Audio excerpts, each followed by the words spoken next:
causes of World War I. This is the main important thing. So just now till here we were going through what are the reasons, which were the countries, how they were doing that annexation, everything we were going on.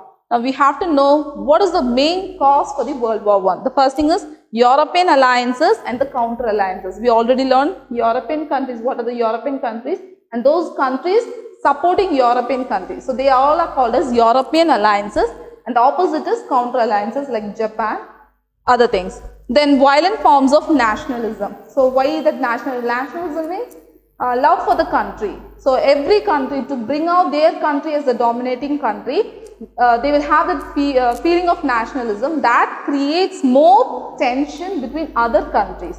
So this is also another cause for the World War.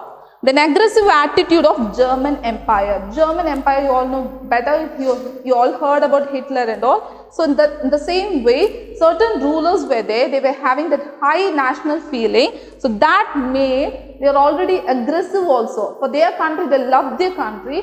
But when it comes to the matter of other countries, they will try to even massacre or kill other people's, innocent peoples brutally. So that creates greater tension in the that creates more cause for the World War I.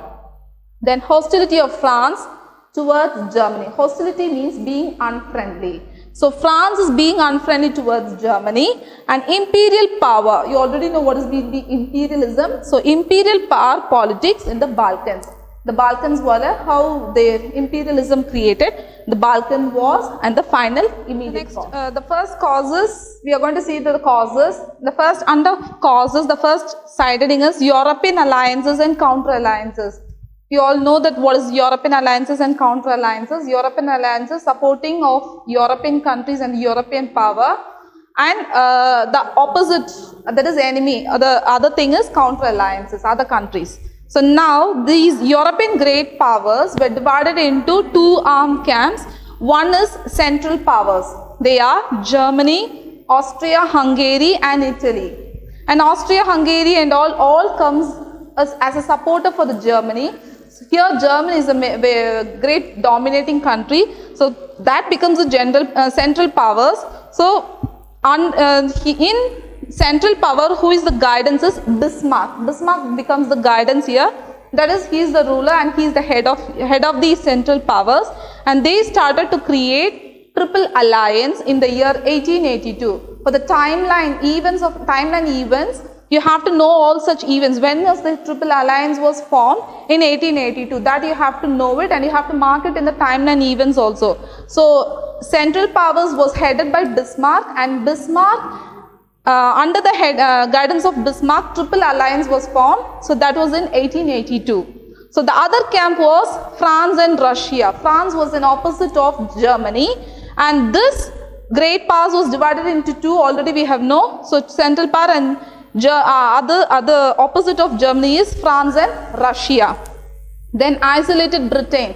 Britain always stands alone, and Britain wanted to break her isolation and approach Germany twice, but in vain. But Britain have a great thing is, Germany is not paying attention. First itself I said Germany was not paying attention to any other dominating countries. So what that made Britain to get a superpower like Germany as a supporter, or as a cooperating a company or a guidance or friend, someone like that. So Britain was approaching to Germany twice, but Germany was not accepting that invitation or that friendly agreement with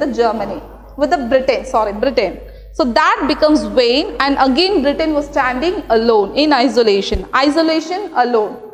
Then Anglo-Japanese alliance. In Anglo-Japanese alliance prompted France to seek an alliance with Britain. So France is seeking an alliance with Britain. Actually France was the other part, that is other division, France and Russia. Now France is going and seeking with Britain to resolve colonial disputes over Morocco and Egypt. So France is going and seeking Britain to leave that Morocco and Egypt. Morocco was under the control of Britain. So this resulted in the Entente Cordiale in 1904. So Britain reached an agreement with Russia over Persia, Afghanistan and Tibet. Thus was formed the triple entity of Britain, France and Russia. So what Britain is doing is, he is using this time period and he is giving a relaxing Morocco. So Russia is giving and control over Persia, Afghanistan and Tibet. So that lead into a new kind of a formation called triple entity of Britain, France and Russia. So France and Russia was the other division and they are joining now to the Britain. So the story here comes is, the Great Past is divided into two and that division is made into Germany, Austria, Hungary and Italy as one part, and the other part is France and Russia. Now what is happening here is, Britain was always standing alone and this Britain gets an accompany or tries to get accompanied with Germany twice, but that was not happening. So what he is doing is, next he is not doing anything, but France is approaching him, and France, when approached him for the sake of Morocco, Britain took this as a good chance and Britain is resolving Morocco. In turn, Russia is giving Persia, Afghanistan and Tibet control. So that lead into a new formation called triple entity of Britain, France and Russia. The next thing is violent forms of nationalism. So here you are going to see about nationalism. The first important thing is, you can see, my country right or wrong, I support it. So here there is no second thought that is it good or bad. If it is good for my country or I am benefited in the sense, my country is being benefited, I will do anything for my country. That's what is going to be happening, and this was another cause for the rise of the world war. So with the growth of nationalism, attitude of my country right or wrong, I support it, develop. So England's jingoism, there is like capitalism, idealism, in that way jingoism also was there. France's chauvinism. So England had jingoism, France's chauvinism and Germany's Kultur. So every nationalism is being termed in different names, and these nationalism really contributed a great clash between each other. So that made an outbreak of the war. So this is another thing. And here aggressive attitude of German emperor. I already said about Hitler. Unlike Hitler, other rulers were also there in the Germany. So these rulers, what they did is, based on this nationalism attitude, they created more tensions in their political issue. So that is, one among them is Emperor Kaiser Wilhelm II of Germany. He was very ruthless. Ruthless in the sense he is not mercy. He has not shown any mercy to anyone. So such a great aggressive person, and this aggressive person proclaimed that Germany would be the leader of the world. That shows how much nationalism he has in him. That's what he is showing.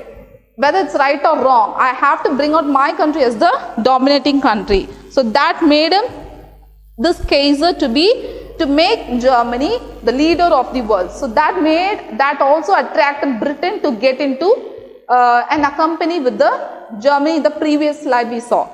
Then Germany's aggressive diplomacy and rapid building of naval bases. So Germany's another advantage is naval bases. He was having a good, strong foundation of naval bases. That is naval army and all the equipments, weapons, everything. Convinced Britain that the German navy could be directed only against her. So no one can stand against her unless she thinks, that is Germany thinks that she has to give up. If anyone is going to approach her, please give up for something, for some basis, or give up some country. No, she's not going to hear or pay attention for that unless Germany herself thinks that she has to take such decision. That's what he is saying here. Convinced Britain that the German navy could be directed only against her, which heightened tension between two powers. So this never made Germany to become a peaceful contraction or anything. Nothing is been taking place here. So always Germany was an enemy for everyone, was against with everyone. The next thing is hostility of France towards Germany. Hostility means being unfriendly, being an enemy, or being a very negative way to the other person. So hostility of France towards Germany. So now France is becoming unfriendly towards Germany. France and Germany were old rivals. Already they are in clashes, and you already saw that Two divisions in Central Power, Germany is there. Another division, France and Russia is there. So already they were old rival, bitter memories. So already in the past they have many clashes. So that made France to become create more enmity towards Germany. So what happened in that previous wars are laws of Alsace and Lorraine. So Germany has the control over Alsace and Lorraine. So that made French or the France to become more enemy towards the Germany. German interference in Morocco added to the bitterness. So when Morocco was, actually France was approaching to Britain to release Morocco. So in between there, who is coming? There is Germany is coming. So that created more and more bitterness towards Germany. So the British agreement with France over Morocco was not consented by Germany. So Germany was not accepting that consent, and that created a more rivalry towards Germany. Then Kaiser Wilhelm II intentionally recognized the independence of Sultan and demanded an international conference to decide the future of Morocco. So what he is doing is Kaiser Wilhelm is directly seeking Sultan and he is deciding the future of Morocco, and he is not allowing any other countries to take the place of the Morocco's future. The next thing is imperial power politics in the Balkans. Balkans war you already heard. So now how imperial power politics is taking place in the Balkans. The Young Turk Revolution in 1908 created a strong and modern government in Turkey. Turkey provided both Austria and Russia with the opportunity to resume their activities on Balkans. So now who is coming is Austria and Russia is coming into Balkans to create their power, to create their imperialism in Balkans. So that made a great revolution among them, and Austria and Russia agreed that Austria should annex Bosnia and Herzegovina. So Austria and Russia, they together decides that who has to capture Bosnia and Herzegovina, and while Russia should have freedom to move their warships, and Russia is deciding to have, Russia is having a great empire, great territory. It even have seaways, roadways, landways, everywhere it's there. So he is getting that freedom to move the warships in the sea and through the Dardanelles and the Bosphorus. That too, which way? Through Dardanelles and Bosphorus to the Mediterranean Sea. To the Mediterranean Sea near to the Germany and other areas. So he is getting that political agreement or the power to have his warships towards the Mediterranean Sea, to use that way. So that is another thing. Another advantage, and Austria announced annexation of Bosnia and Herzegovina. Austria's action aroused intense opposition from Serbia. Germany gave Austria firm support. So what is happening is, now here Germany comes in support towards the Austria. So Austria actually was feeling in a great a difficult situation. Germany is coming for the support of Austria. So Austria is getting a more power in the Balkans war. Then the enmity between Austria and Serbia led to the outbreak of war. So here automatically what's happening is Germany gives support to Austria. So automatically there creates enmity between Austria and Serbia. So every small country started having clashes because of this greater powers, that is this central powers. So this lead to another more tension in the leading to the cause of the World War I. So that is imperial power politics in the Balkans. The next one is the Balkan Wars. So that led into the Balkan Wars. So when a small war came across, that led into a bigger war. So Turkey was a powerful country in the southwest of Europe. Again, a European power, Turkey is coming up, and he was very powerful. This Turkey, Ottoman Empire extended over the Balkans and across Hungary to Poland and contained many non-Turkish people in the Balkans. So what is happening is Ottoman is coming here and he is creating an empire over the Balkans, and this Balkans were having so much of non-Turkish people, that is people those who not belong to the country of Turkey. People from other countries were also there in the Turkey. So that created a great tension in the Balkans. So Turks in the Balkans indulge in the massacres. What is happening is, for example, like in USA we have that race discrimination between black and the whites. In the same way, people other than Turks were really massacred here. So they were really many innocent people were killed here. So much of merciless atrocities were shown, and these made genocide. Genocide means a kind of a racial discrimination. Armenian genocide is a frightful example. So many numbers were lost here.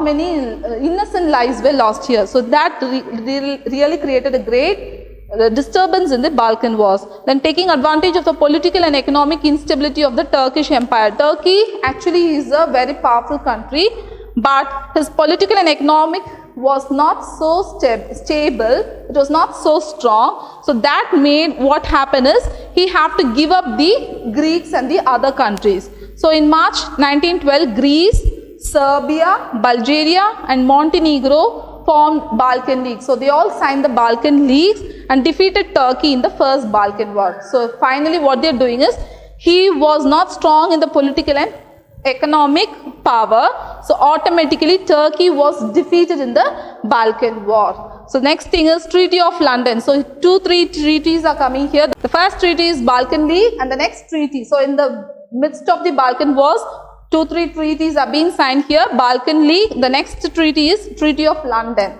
So in the Treaty of London, 1913 Treaty of London, what they are doing is, new state Albania is coming up, and that was created, and that Balkan states divided up Macedonia between them. So what they are doing, all the Balkan people, all the Balkan war people, what they are doing is they are creating Albania, and that Albania has been divided among the other countries, divided up Macedonia among the Balkan people. Then Bulgaria attacked Serbia and Greece, but Bulgaria was easily defeated. Then the Second Balkan War ended with the signing of Treaty of Bucharest. So in between small wars were together called as Balkan Wars, and in the Balkan Wars nearly 3 treaties were signed, and in these 3 treaties that became a cause for the World War, because these all are small countries, and so these small countries were also getting into the part of the World War. That made Balkan War as a great cause for the World War I. The next one is immediate cause. This is the final thing for the cause. In this, on June 1914, the Archduke Franz Ferdinand, actually what he was done is, he was assassinated by Princip, a Bosnian Serb. From Bosnia, a person called Princip assassinated this emperor called Archduke Franz Ferdinand. That was the first thing. Then Austria saw an opportunity to eliminate Serbia as an independent state.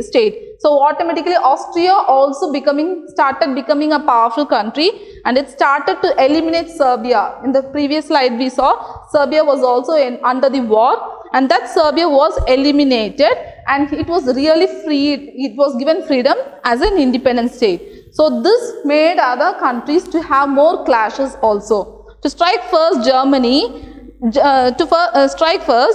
declared war on Russia. Now Germany is a small state when country compared to Russia. Now this Germany is going to declare war on Russia on August 1, and Germany had no quarrel with France. Germany is actually not showing any enmity, but because of Franco-Russian alliance, already France and Russia were partners. So what is happening is, Germany army, which was planning war against both France and Russia, wanted to use the occasion. So actually France was having an enmity towards Germany, but Germany is not having such a feeling. But due to this alliance, due to this agreement, Germany is waging war both on Russia and France in this occasion. So that was another immediate cause, and the German violation of Belgian neutrality forced Britain to force war. So again, already Germany was not accepting the invitation of Britain. So finally Britain was having an enmity towards Germany. So when that situation occurred, Britain automatically started to force war on the Germany.